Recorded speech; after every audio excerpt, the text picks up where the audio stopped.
This is the talk of Music City Real Estate. Welcome back to another episode of the Talk of Music City Real Estate, where we educate and motivate all things real estate. My name is Monte Mohr with Realty One Group Music City. Hey, and I'm Carey Ann with CMG Financial and my mortgage team. Every week we'll be posting a new episode chock full of Nashville real estate value. Yes, and you can follow along and subscribe at talkmusiccity.com. Got a question for us? Got a vowel for us? It is. Yeah, ask away. It's questions at talkmusiccity.com. Ask questions at talkmusiccity.com. Hey, Monty. At least they know we're real people here, right? No question about that, Carey Ann. That is what we are. But we have an amazing gal with us today. I love her. Words can't describe. She's just so amazing. All the vowels in the alphabet.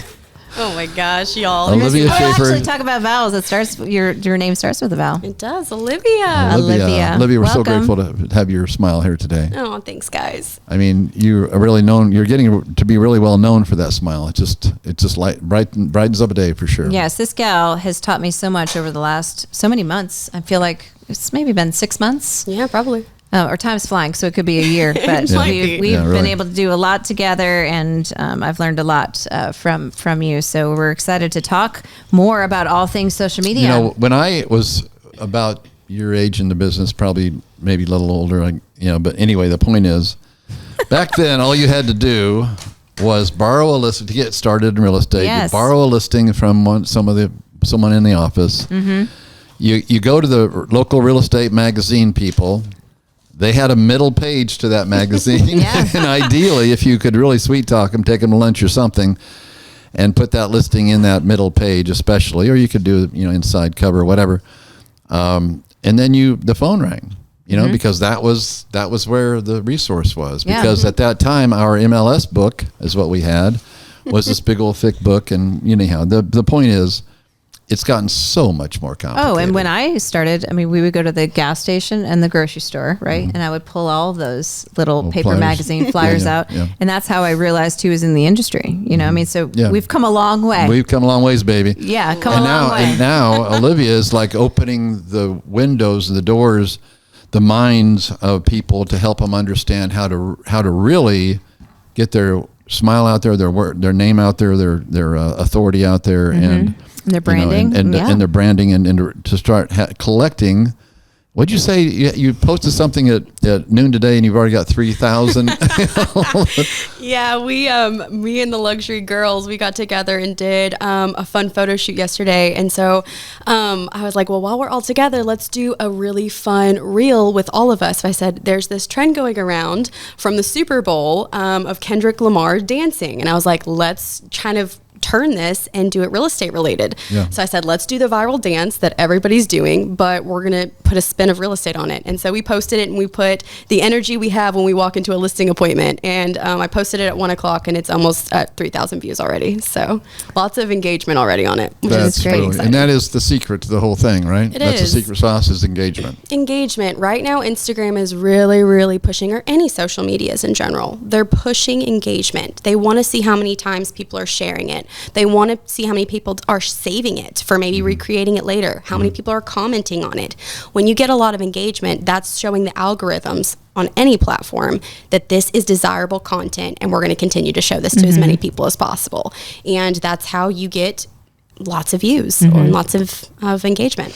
Some people fear doing something fun and silly, and I know the Lux Gals love having someone of a younger age to inspire and to motivate them to step out of their comfort zone, to do that.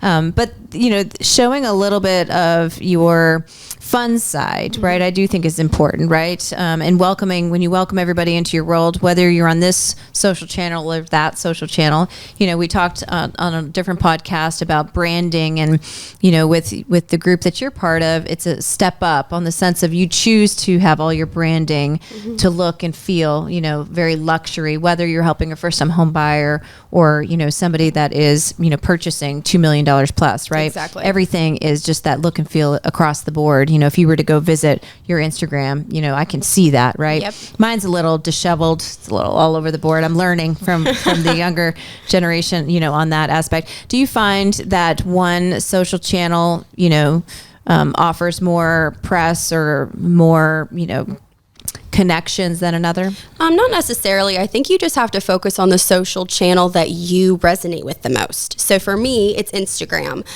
For others, it could be YouTube, but you just have to hone in on whatever social platform that you're going to utilize. So we had a class a couple of weeks ago, and they mentioned that YouTube is like one of the most searched engines ever for real estate. For real estate, for anything really. And so if you're like, well, I love making long content videos or whatever, utilizing and focusing on YouTube is going to be your main platform. For me, I'm more of like an aesthetic kind of visual presence. So Instagram is my outlet because that's what gears Instagram. It's very aesthetically pleasing. It's very photogenic and engaging with very visual stuff. If you're more of like a blogger or want to connect with people, maybe Facebook is going to be your outlet. So it's really just whatever one's going to resonate with you the most that you're going to gauge, and then that the views and the connections and the engagement will come from that. You just have to be consistent with it. So don't go wide on all of them. Find what your niche is and just go deep into that. Go deep into what works for you. Yeah. And again, you're swimming upstream sometimes with the algorithms, right? The algorithm is fighting you, most of the time, and so you do a really good job with, outbeating that, and trying to, it's consistency, I think. Yeah, and just kind of knowing what that social channel is looking for, and you're giving that more, right? You're fueling the want and need. For me, I'm looking for that real estate agent. My audience, right, is a real estate agent who's possibly, 32 to 75, right? I was hoping to be older than me, barely. Hey, that's strategically there. She did that on purpose. She did that on purpose. Just threw that in there. Know your audience. And so they are most likely going to be on Facebook, right? So I'm really focus a lot. I'm on Instagram, but my main focus where I blog and share stories and very consistent, is on Facebook. And it has rewarded me multiple times, right? I've been able to make connections and be able to do lots of transactions through never even meeting the real estate agent, face to face, but through, what they've seen, right? So you can do a lot of good on social, right? You can make sure you welcome so many people into your world, and you can share your story, and your story could be multiple different things, right? You only work with luxury, or, you serve all people, and you're a mom, you're a driver, you're, a very knowledgeable, business owner, right? You can share that. Plus they can figure out what you like to eat all the time or what you like to drink if that's what you choose to post. I think when we first met, I was like, oh, how do I make a good connection with Monty and Connie, right? And so I'd go on your social page, and Connie would like a glass of wine, right? And I was like, well, I could just get her a bottle of wine, or I could figure this out. I'm like Dateline detective. So I would scroll and I would look in, right? Because you can use it, in your favoring to build relationships. That's what is so important, and what people, I think, get so scared about social is they're like, well, this is a walking billboard for myself. It is, but it's also the first thing that someone can see about you. So they're also learning about you. They're learning about where your favorite coffee shops are. They're learning about your favorite foods and your favorite places to go. So when they do finally reach out to you for a business relationship, they feel like they truly do know you. And so I always tell this running joke, if you follow me on my socials, on my Instagram stories, it's where I'm really personal on my stories. So if you follow me, you see all the behind the scenes stuff. But you'll see that I start most of my days with a Starbucks drink. And my favorite is a strawberry acai. And I get these all of the time. It became a running joke with my clients who follow me on social, or even just anybody who follows me, that I started getting Starbucks gift cards of like, I know this is how you start your day. And it becomes a personal kind of connection. Cool. That's cool. And then you didn't get a financial book on how to save your money and not spend it at Starbucks? No, it was, here, Liv, spend all your money at Starbucks because we know you're going to anyway. And I post sushi a lot because I'm a sushi lover, and I have people that'll slide up on that and comment privately to me as a direct message and just be like, oh my gosh, I didn't know you love sushi. Where's the sushi place at? And it starts a conversation of now I'm the local expert of, well, this is my favorite sushi place and why. Now let me know when you go try it, what you thought of it. So I'm creating these personal connections with people that I never would have before if I didn't do But that. if you pick up what you just said, she's welcoming a response back, right? And so that's the whole point, is getting the back and forth, and when you... Non-real estate related. Right. Yes. And then that's also triggering or cutting the algorithm or igniting the algorithm in a way, right? It is. So when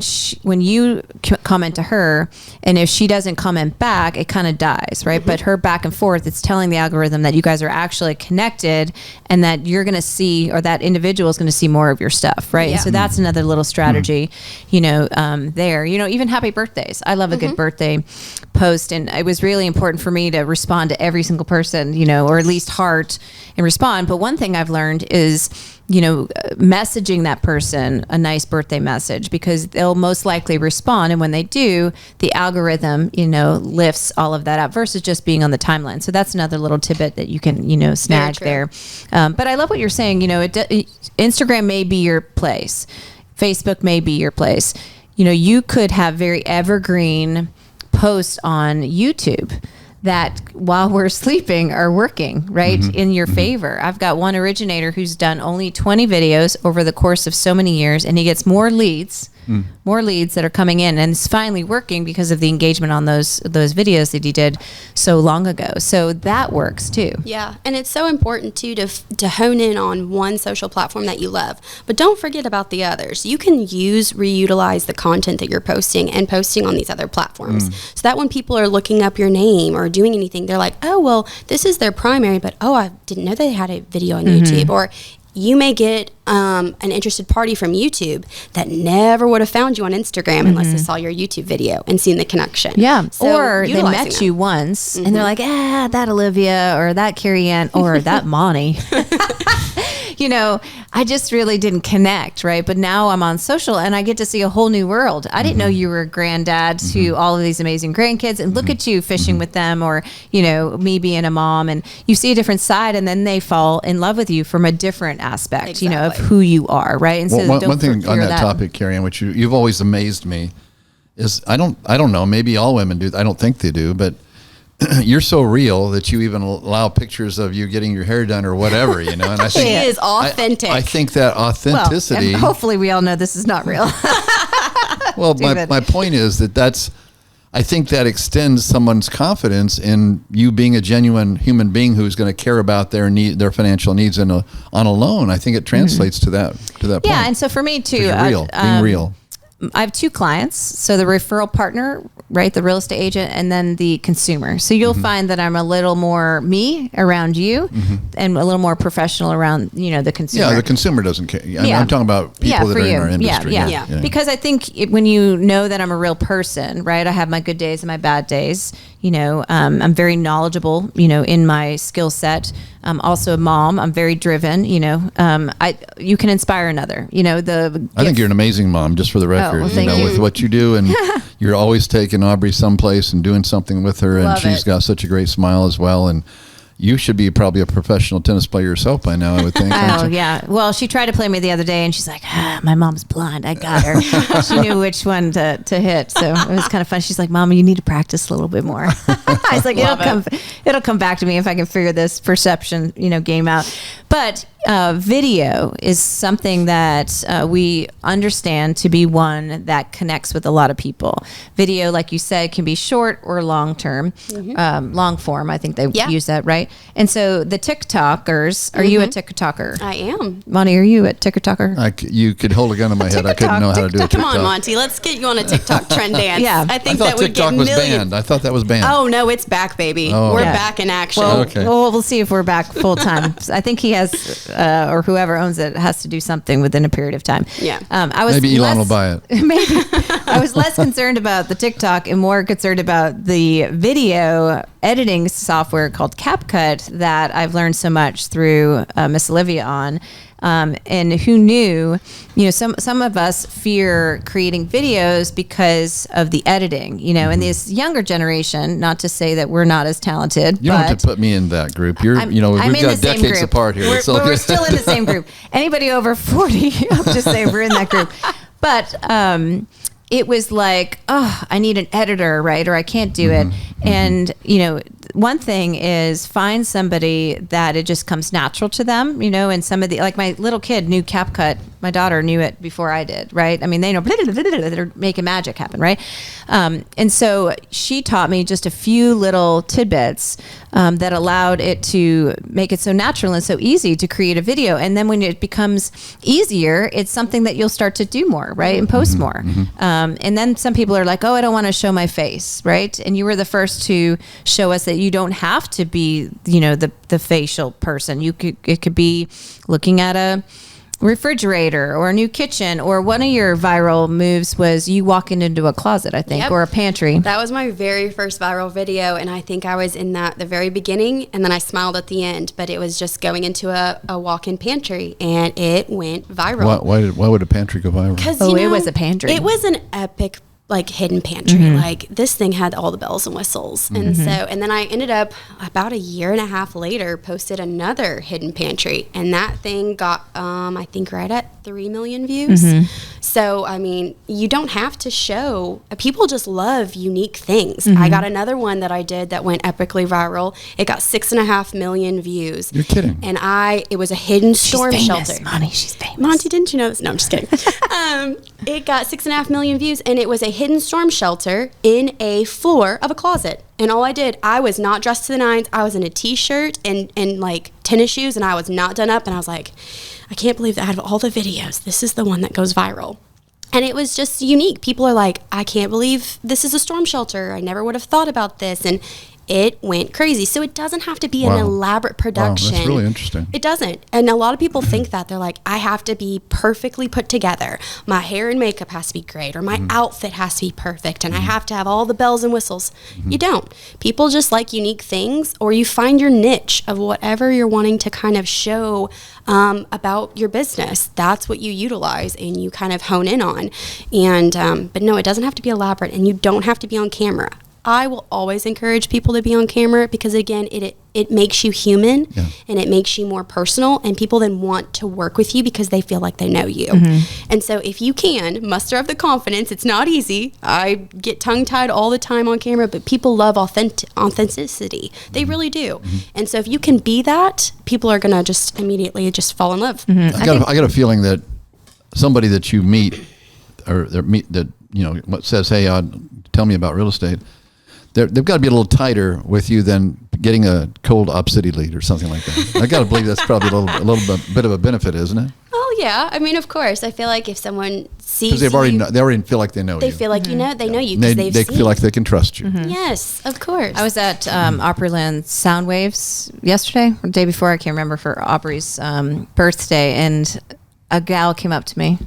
She's like, "Are you Carey Ann?" And I was. You've been cited. So it was from social. Oh yeah. Yeah, a gal that I don't know. Now keep in mind, I don't know you personally, right? Because we never shook hands, but we know each other from a social standpoint, right? And so it does work, right? She knew I was there because she follows me on social media, and she made the connection, you know, and already kind of saw what I was wearing. So, you know, again, we talk about safety on social. How do you handle safety? I am just really honest about everything, and I think that honesty of like who I am, what I do, how I work, all the things creates the safety in kind of a set already. For agents, I always like to meet people either via Zoom or in an office in person. So a lot of people or clients are potentially out of the state. So I'll do a Zoom call, like I'm putting a face with a name. And of course, as realtors, we have great tools that we can always use to utilize for safety as well. But that's really kind of what I do. And I'll kind of do some research, see if this person is who they really say they are, because that is a scary part of social media, is that anybody can pretend that they're anybody, right? So if you are working with anybody that's not in your area, that you can't meet in person or out of state, get on a Zoom call, do a phone call, like get them face to face so you can make sure that this is who that they say they are. Because they could, you know, people are strange and unique, you know, and a lot of people battle, you know, the showing of their child, you know, on social media and things. And it's interesting, you know, being a gal, I have a full-time job as a mom and a full-time job as a business owner. My daughter is half of my life, and so many of you have followed me, being pregnant all the way up now until she's how old. And so it is one thing that people do make the connection with my daughter, right? Have watched her grow up and see all the fun things that she's doing. So I don't want to take that away, but we want to kind of create that safety place that we're not doing some, out of the ordinary websites or anything like that. And I've coached her, and, we don't talk to strangers, even if they say certain words that sound familiar, we don't, move forward with that. So thinking about safety too, like, I'm a runner, right? So, or trying to be just exercising in general. It depends on the day at this point. But, if you videotape where you are, you don't want people to figure out, totally where this is or that. So you try to, think about safety. That's all I'm saying. It's just kind of think about safety in the forefront. Make sure you're with other people, of or, course. Somebody sent me a knife. It goes around your finger or something. I was like, can you imagine me like trying to run and have a knife? I don't know. You have a carry permit, don't you? Oh, yeah. That's what I thought. Yeah. Oh my goodness, I would I'm shoot just you going all. to throw that out there. I'm So from just to make Southern sure Illinois. Like, I'm a country girl at heart. Yeah, so. yeah. So I just want to throw that out Watch there just so everybody knows you're packing. Yeah, Watch out. Lord, that's great. I would fear like I would shoot myself. It would probably not be a good thing if I was ever doing that. But again, do you for you. Yeah. So yeah. I had a quick question for Olivia, but I don't want to interrupt here. No, you need to, because I hijack every conversation. Hence why we make such a good team. So Olivia, a lot of agents out there are new. And you've been in the business for a little while, but you came to Nashville and remade yourself. I mean, you had been doing business in north Illinois. and Yeah. came back here, and that's not easy. No. It's not. When your circle is not here. Yep. I've done that, so I know firsthand. It's like nobody cares here in Nashville what you did in Illinois. Oh, just like they didn't 100%. care what I had done in Florida and all this kind of stuff, no matter what it is. So let's talk to the newer agent right now who wants to tiptoe into this world. You're saying that, find your niche, find what you feel comfortable with as far as social media is concerned. But can you break it down a little more? What would a new person do? Because a lot of our viewers are newer agents. Okay. Yeah. Give them some ideas, some insights, maybe of what you went through to find your niche. I don't know, but we want this to be a help to all agents. Of course. So when I first moved out here, you were right. I had no circle. I was thankful enough in Southern Illinois. I was born and raised there. So I really didn't have to market myself very hard as an agent because as soon as I got my license, everybody knew about it. So everybody wanted to use me. But moving out to Nashville, I didn't go to school here. I didn't have family here. So I'm like, what can I do to get in front of people, show them that I'm a realtor, show them that I'm doing things and I'm busy and all the things. So my first thing was I dug really deep into open houses.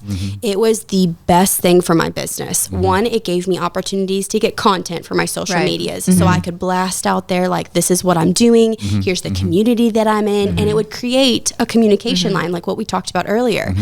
And so I would utilize open houses. It got me familiar with the market. It got me familiar with the neighborhoods, the amenities. So when I had a buyer that came to me and said, oh, well, I seen that you did, a home tour over in Tollgate in Thompson Station. Oh, yeah, well, I can tell you that they've got the greatest taco restaurant. Oh, my gosh, it's so delicious. You need to go here at this time for coffee. Like, I was able to give information that made me a local expert. And then again, it gave me so much content. So I would be able to be like, hey, listing agent, like, thank you for letting me do this open house. I don't have a listing at this time because I'm brand new here. Nobody knows me. So can I go in and do video content to advertise for the open house and post on social medias? And of course they were like, that's a win-win yes. situation. You're learning. Win-win. And you've got content.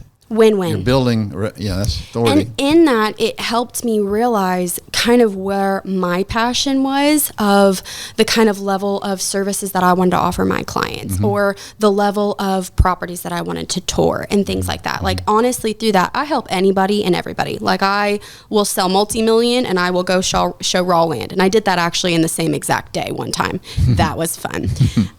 But it did make me realize that I have a love for design and for intricate details. So for me personally, that's what kind of geared. I want to focus on luxury. Like, this is where my attention to detail, I'm creative on all these things. So I'm like, where can I utilize that? And it was luxury for me. But starting there, that is awesome. And if you're like, well, okay, well, some agents don't want to do open houses, which I will always say do open houses, but some agents don't. So if you're like, well, what other ways can I maybe get content? Go to utilize small businesses, go to utilize coffee shops, become a local expert for an area. And then your viewers will come from that, or your connections and your buyers and your sellers. Cause they're like, oh, well, Olivia knows a lot about Tollgate and Thompson Station. So, she's always posting about my coffee shop. She must be a local. I'm going to call her, Yeah. So speak into that a little bit more. So again, if my audience is small, and maybe some of the agents that are just starting, their audience possibly is small. If I'm on social media, on Facebook, my audience is only if I am just a regular person, not a professional, is just going to be whoever my friends are, right? And so look at your audience, look at your friend count. Those are the people that possibly will see your stuff, right? Unless the algorithm is battling you. On the Instagram, did you like that? Exactly. On the Instagram, it is going to eventually, if your material starts to work in its favor, more viewers are going to come. There's no friendships on Instagram, right? It's followers. It's followers. But one thing that you can gear to find, because originally, when you started out, you're friending your friends on Instagram. You're feeding from Facebook of your friends to Instagram. And that's kind of how you start, because Instagram's your photo album, right? But you also want to be able to kind of gear, right? As we know. That's your photo album. Right. But you want to be able to also reach non-friends of yours, because again, the goal is to kind of attract people. So big things that you can utilize is your hashtags, but also location. Location is huge. So if you can go and you can do a post of a local coffee shop, right? Let's talk about Starbucks here in Franklin, right? Every time I go through that Starbucks drive-through, I'm tagging Starbucks of Franklin. I am tagging the location, because you will get views and followers from just people searching that location. And it's conversations that start that I never would have maybe found this person, because maybe we don't run in the same circle. Yeah. And speaking to that, so go to the next step. So you taught me about, I'm saying it wrong. It's not a collaborator. It's a collaboration. Yeah, collaboration. So if you ask me to collaborate with you and I accept, and I'm a business owner, then all of a sudden, all of my followers for that particular business now get to see your post. Is that correct? And so that's also helped you. It shows on both of your platforms. So my Instagram feed may look completely different from Carey Ann's, but if I go and we share, a collaboration, it's now going to both of our feeds. So both of our followers are seeing the same content. So maybe my followers who never would have followed Carey Ann or even thought about mortgage now see her content and are like, oh wait, maybe I do need a loan. Like, I'm going to follow Carey Ann now because Olivia has an association with her. So it helps all parties. So then the next level, this is what I was learning from you. So she decided luxury was going to be where she was going to hone in on. And so you went to the different communities, luxury communities, right? So you're able to find those communities. And then you're able to see who is following that community. Yes. And then she asked to follow those people. I do. With the understanding, right? 2 + 2 is 4. The understanding that those people then follow you back. They do. Right. And I speak into that a little bit more. So at the time, I was really honing in on luxury communities. Well, what's the major luxury sport that most luxury people do? Golf. So I was going and honing in. Golf, buddy. Golf. It's golf. We should pick it up. I thought it was fishing. If you did not I was know like this, cars. I don't know. Driving. I don't know. The top luxury sport is golf. And so I'm like, okay, well, let me hone in on the golfing communities around here. Let me know the ins and outs of all of these gated golfing communities. Okay. I want to know about the Grove in College Grove. I want to know about Troubadour. I want to know about all of these different ones. I want to know about I don't know, there's other ones, but the point was, I want to follow the people who are following these luxury communities because the association is luxury and they like golf. So even though I don't know anything about golf and I'm horrible at it, that's okay. I now have a lot of people that are golfers that follow me because they see the luxury content that I post. And I even have them follow and like and comment on my posts, but also my stories. And I get some major golfing communities. I mean, like 500,000 followers, golfing Instagrams that will follow and like my stories. And they have to follow you to see your story. I see. And they're following me and liked my story the other day. And I'm like, wow, this is awesome. So my content's coming up on these pages. So it may not be that you're wanting to hone in on luxury. That was just what she was doing. You could do something very similar, right? If you wanted to do houses on the lake, right? Yeah. Or a certain price point. You could hone in on, other people that would most likely follow, that particular, price point, or, maybe a marina, Hendersonville Marina or something like that. I'm using that example. You could also do stuff like Nashville. Nashville's very musically inclined and art kind of incentivized. And so if you're like, oh, well, I'm really big into art, go follow the art museums of Nashville and then see who they follow and who follows them. And then you're communicating with these people that you have a similar interest to, and then you're interacting with them, they're interacting with you, and your stuff will start to come up on their stuff. Yeah, and it's your tribe, and they're going to more likely trust you. Exactly. But